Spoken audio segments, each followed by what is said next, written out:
O peso do bolo de aniversário. A festança que não houve. Maria Lúcia dos Santos, 42 anos, tinha mãos que pareciam feitas para segurar o mundo, grossas com veias saltadas e unhas curtas, sempre limpas, mas nunca pintadas. Mão de quem trabalha, como dizia sua mãe, dona de um bar no interior de Minas Gerais, onde Maria aprendeu a contar troco antes de aprender a ler. Agora, 10 anos depois de fundar a Santos e Rangel Distribuidora, ela olhava pela janela do escritório em Belo Horizonte enquanto a chuva batia nos vidros como se quisesse entrar. Do lado de fora, o letreiro piscava. 10 anos levando qualidade à sua mesa, ironia pura, já que a festa de aniversário da empresa, marcada para aquela noite, tinha sido cancelada na última hora. Problemas logísticos, dissera a sócia, Clarissa Rangel, por mensagem. Maria suspirou, ajustando o coque desfeito. Não era a primeira vez que Clarissa sumia com desculpas esfarrapadas. Mas desta vez, algo doía diferente.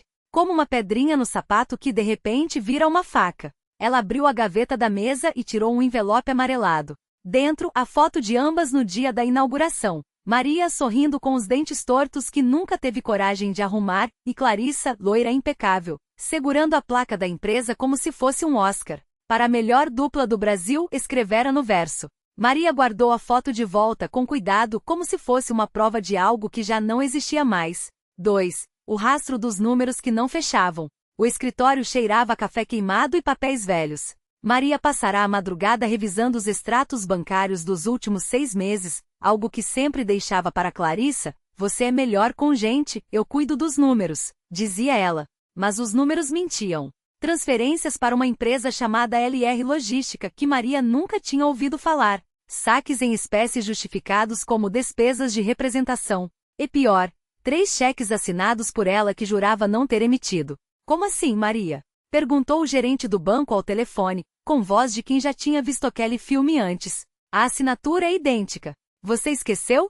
Ela não esquecera.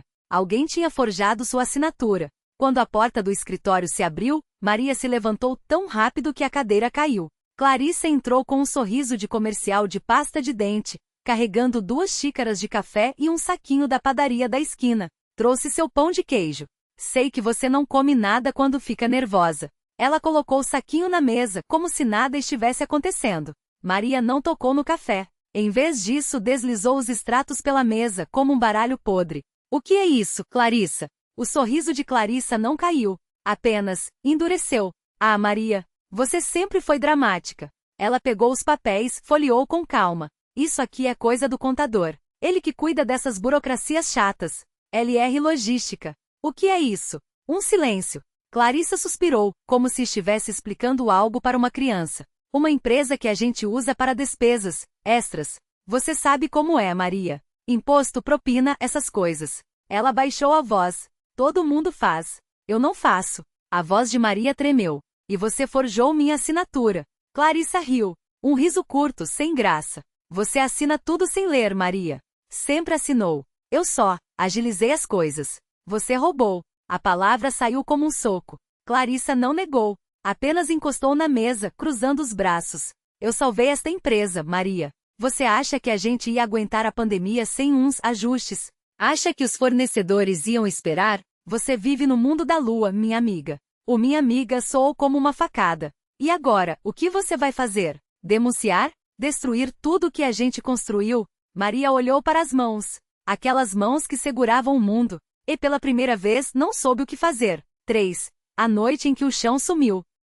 Maria não foi para casa. Em vez disso, pegou o carro e dirigiu sem rumo, até parar em frente ao bar da sua mãe, fechado há anos. O prédio estava abandonado, as paredes cheias de pichações, a placa Bar da Dona Lúcia pendurada por um fio. Ela sentou no meio-fio com a chuva molhando seu casaco. Lembrou do dia em que a mãe lhe dera o primeiro trocado para guardar. Dinheiro é como farinha, minha filha. Se você não vigiar, os ratos comem tudo. Clarissa era o rato. Mas não era só isso. Havia algo pior. Maria tinha deixado. Confiou. Assinou sem ler. Fechou os olhos para as contas que não batiam, para os fornecedores que ligavam cobrando para as viagens de negócios que Clarissa fazia sozinha. O celular tocou. Era o advogado. Maria, escuta. A situação é grave. Se ela estiver lavando dinheiro, você pode ser enquadrada como cúmplice. Uma pausa. Você precisa se proteger. E se eu não quiser me proteger? Maria perguntou, olhando para o bar abandonado. Como assim? E se eu só quiser que ela pague? O advogado suspirou. Não é assim que funciona. Você vai ter que sujar as mãos também. Maria desligou. E então tomou uma decisão. 4. O bolo de aniversário que ninguém esperava. Na manhã seguinte, Maria chegou cedo à distribuidora. Clarissa ainda não tinha chegado. Ela trancou a porta, pegou uma caixa de arquivos e começou a separar tudo: contratos, notas fiscais, extratos. Não ia denunciar. Não ia brigar. Ia sumir com tudo. Quando Clarissa chegou, encontrou Maria sentada à mesa com uma pilha de papéis e um isqueiro. O que você está fazendo? Sua voz falhou. Maria não olhou para cima. Limpeza. Ela acendeu o isqueiro. A gente vai fechar a empresa, Clarissa. Você está louca? Não. Só cansada. Maria segurou uma nota fiscal sobre a chama. O papel pegou fogo lento como um suspiro. Você roubou. Eu deixei. Agora a gente some com as provas e cada uma vai pro seu lado. Você fica com o dinheiro. Eu fico com a paz. Clarissa tentou agarrar os papéis, mas Maria segurou seu pulso com força. Não. Seus olhos estavam secos. Você vai sair daqui, vai para sua vida de mentira, e eu vou voltar para Minas. Minha mãe sempre disse que dinheiro não compra sono tranquilo. Ela soltou Clarissa com um empurrão. Vai, antes que eu mude de ideia. Clarissa recuou, o medo finalmente estampado no rosto. E a festa de aniversário? Maria sorriu. Um sorriso triste, de quem já sabe o final da história. A festa acabou antes de começar. 5. O desfecho que ninguém virou para ver. 3 meses depois, a Santos e Rangel Distribuidora não existia mais. Os funcionários receberam suas rescisões. Os fornecedores foram pagos com o dinheiro que Clarissa emprestou da empresa fantasma. E Maria voltou para a cidadezinha onde nasceu com uma mala e uma caixa de fotos. Clarissa sumiu. Não foi presa. Não teve seu nome sujo. Apenas desapareceu, como se nunca tivesse existido. Maria comprou o bar da mãe. Pintou as paredes, trocou as cadeiras, colocou uma placa nova, Bar da Maria. Não tinha mais veias saltadas nas mãos. Agora, ela segurava um copos, troco e, às vezes, a mão de um cliente que precisava de um ombro. Uma noite, enquanto servia uma cerveja, um homem estranho sentou ao balcão. Você é a dona? Perguntou com sotaque de São Paulo. Maria assentiu, desconfiada. Ouvir falar que você era sócia de uma tal Clarissa Rangel. O copo quase caiu de sua mão. Quem é você? O homem sorriu. Não era um sorriso bom. Sou o marido dela. Ele deslizou um envelope pela mesa. Ela sumiu com tudo que a gente tinha. Achei que você poderia me ajudar a encontrá-la. Maria olhou para o envelope. Dentro, uma foto de Clarissa sorrindo com um bebê no colo. E então entendeu. Clarissa não tinha roubado só dela. Tinha roubado de todo mundo. Maria pegou o envelope, guardou no bolso do avental. E serviu outra cerveja. Sinto muito, disse com calma. Mas acho que você veio ao lugar errado. O homem bebeu, olhou para ela com desconfiança. Tem certeza?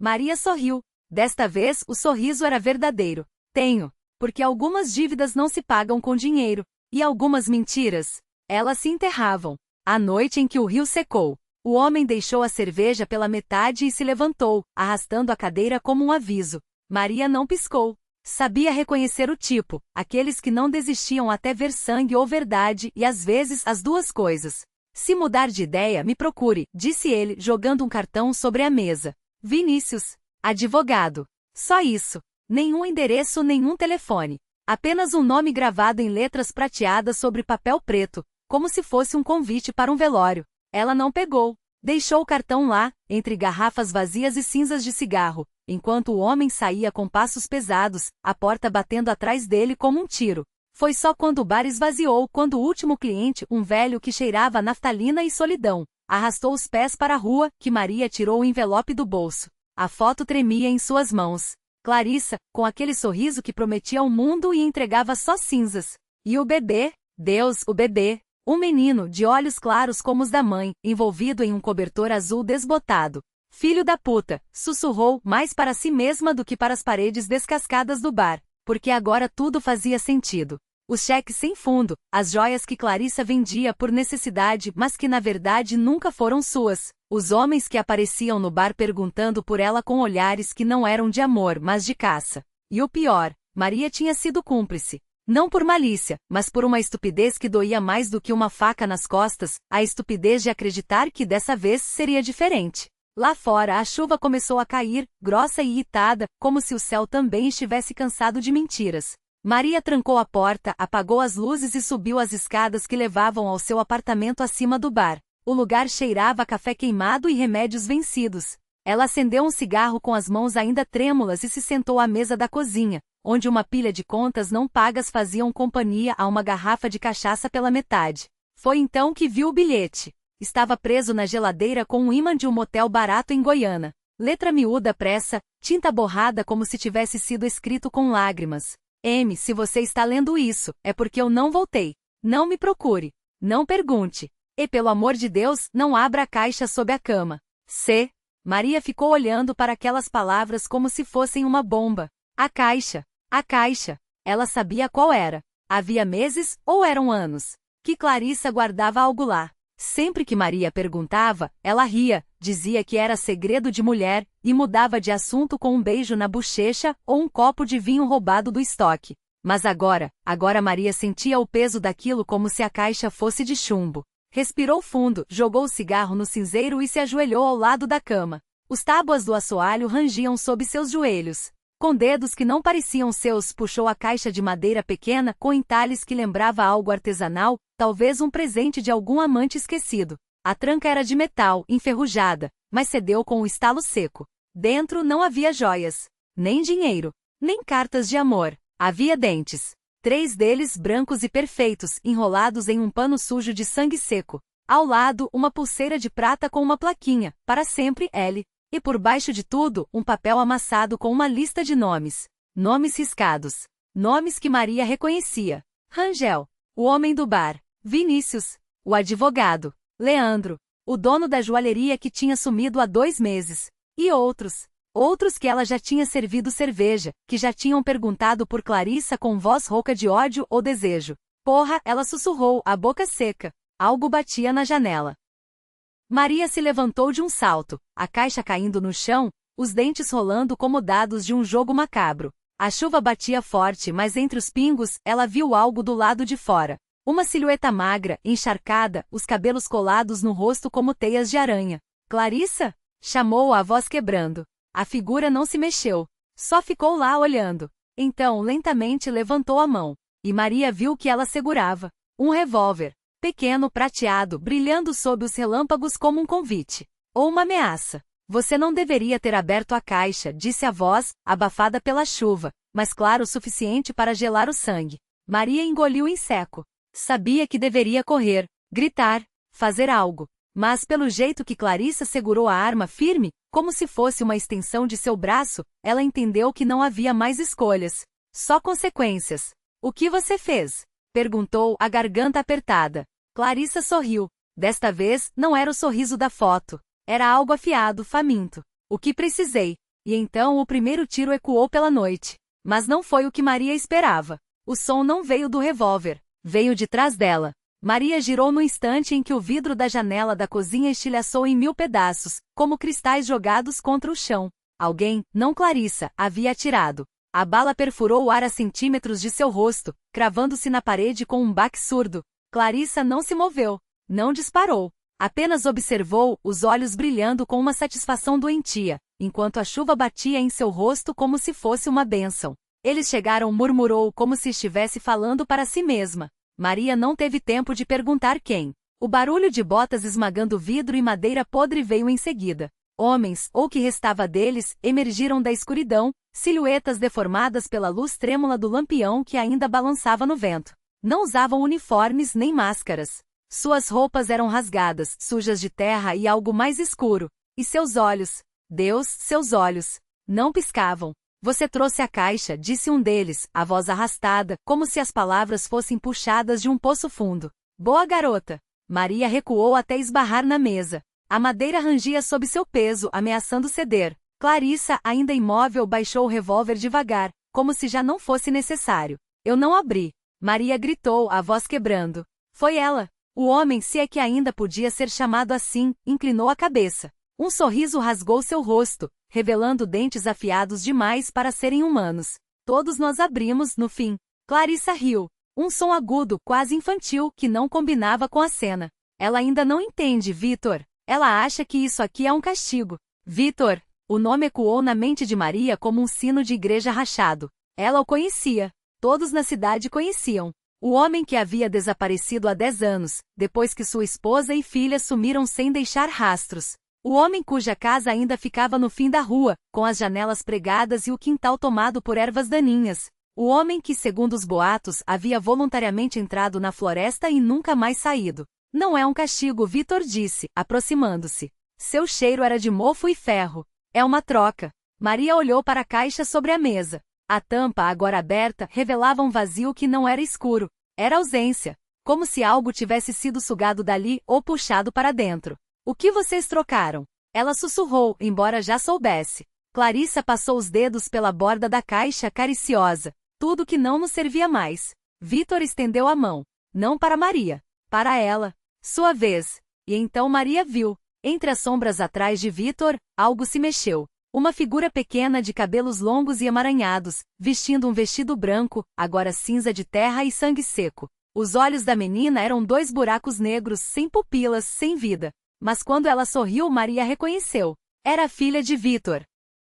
E ela não estava sozinha. A respiração de Maria engasgou. A criança, aquela coisa que já fora filha de Vitor, avançou arrastando os pés descalços, deixando marcas úmidas no chão de madeira. Não era sangue. Era algo mais espesso, como se o corpo dela vazasse uma substância que não pertencia a este mundo. Atrás dela, outras sombras se descolaram da parede, formas indistintas que ganhavam contorno à medida que se aproximavam. Uma mulher com as mãos costuradas na boca, um homem sem rosto, apenas uma cavidade onde deveria estar a boca, e algo que parecia um cachorro, mas tinha patas demais, todas quebradas em ângulos errados. Você a chama de Lúcia, sussurrou a menina, a voz um chiado de folhas secas sendo esmagadas. Mas ela não é mais isso. Nenhum de nós é. Maria recuou até esbarrar na mesa. A caixa vazia rangeu, como se algo dentro dela respirasse. Clarissa não se moveu, mas seus dedos agora sangravam onde tocavam a borda de metal. Não era corte. Era como se o objeto a estivesse drenando. Você mentiu. Maria acusou Vitor, a voz quebrando. Disse que ela tinha morrido no incêndio. Vitor riu, um som úmido, como se sua garganta estivesse cheia de água podre. Ela morreu sim. Só não ficou morta. A menina, Lúcia, estendeu a mão. Na palma, algo latejava, um fio preto, grosso como uma veia que se conectava ao peito de Vitor por baixo da camisa. Quando ele respirava, o fio esticava. Quando ela se mexia, o fio pulsava. Papai me deu um presente, disse Lúcia, acariciando o fio como se fosse um animal de estimação. Ele trocou a dor dele pela minha fome. Maria olhou para Clarissa. Os olhos da mulher estavam completamente brancos, como leite coalhado. Você também, Maria entendeu. Você trocou algo. Clarissa sorriu. Seus dentes estavam pretos, como se tivessem sido queimados por dentro. Troquei o medos. Todos eles. Até o de estar sozinha. Foi então que Maria sentiu a primeira fisgada no pulso. Baixou os olhos e viu. Um fio igual ao de Lúcia, fino como cabelo, saindo de sua pele e se enroscando na caixa. Não doía. Pior, coçava. Uma coceira profunda, como se algo estivesse tentando nascer debaixo de sua carne. Não, ela arranhou o próprio braço, mas o fio só se apertou mais, puxando-a para frente. Vitor se agachou, ficando na altura dos olhos da filha. Ou do que restava dela. Todo mundo tem algo para oferecer, Maria. Você só não sabia que já tinha dado o seu. A caixa rangeu novamente. Desta vez não estava vazia. Dentro dela, algo piscou. O que a caixa devolveu? Maria puxou o fio com os dedos trêmulos. Não era um fio. Era uma raiz, fina, pulsante, enegrecida nas pontas como os dentes de Clarissa. Quando a tocou, a coceira se espalhou pelo braço, subindo pelo ombro, e então ela entendeu. Não era algo nascendo nela. Era algo voltando. A caixa rangeu pela terceira vez. Desta vez não foi um piscar. Foi um suspiro. Dentro, imóvel e pálida como cera derretida, estava ela mesma aos 7 anos, a Maria que ainda acreditava em trocas justas, que enterrava dentes de leite no quintal para que novas histórias crescessem no lugar. A menina abriu os olhos, pretos como os de Clarissa, e sorriu com a boca cheia de fios. Você me deu medo demais, disse a criança, com uma voz que não era só dela. Era a voz de todas as Marias que ela havia sido e deixado para trás. A que chorava no escuro, a que mentia para não magoar, a que se calava para não ser engolida. Agora eu vou te devolver. O fio no pulso de Maria estalou. Não doeu. Liberou. De dentro da caixa saíram coisas, não medos, não exatamente. Eram escolhas. A vez que ela não pulou do tronco no rio, a carta que nunca enviou para a avó, o sim que engoliu quando queria gritar não. Tudo isso se enroscou em Clarissa, que começou a inchar, sua pele rachando como casca de árvore seca. Vitor recuou, mas tarde demais. Os fios o atingiram também, e seus olhos se tornaram 2 poços sem fundo. Todo mundo troca, a menina na caixa repetiu, enquanto Clarissa e Vitor se desmanchavam em novelos de linha preta, enrolados em si mesmos como casulos podres. Mas ninguém pergunta o que a caixa quer em troca. Maria estendeu a mão. A criança a pegou, e pela primeira vez em anos ela não sentiu medo. Só fome. Porque a caixa ainda estava aberta. E agora ela era quem segurava os fios.